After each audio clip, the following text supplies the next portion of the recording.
Yem üyüdəyin. Burada həm yem üyüdən, həm də ot üyüdən avadanlığımız var. İndi əsas bizə yem lazım olduğuna görə yem üyütməli. Bu nədir? Arpa. Bunu üyüdürük hal-hazırda. Sonra verəcəyik heyvanlara. Bu arpanı, buğdanı harda əkirsiniz? Sahəmiz var.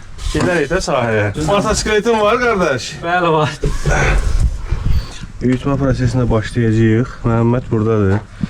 Tahir buradadır, operatorum. Mən də buradayam. Hər şey əladır. Biz işləyirik. Kənd adamı iş başında. Biraz boşaldırır. Buradan tökülür. Su ilə qarışdırıb qoyacağım. İşləyə bilərəm, Məhəmməd. Bəli, bəli. Bu yem su ilə qarışandan sonra İnəklərə verilir. Enerji ehtiyacını ödəmək üçün də çox arpa yemi. ver mənə qardaş, ver Həqiqətən, mənə. bəli. Bunu nə ilə qarışdıraq? Əllə elə. Əllə?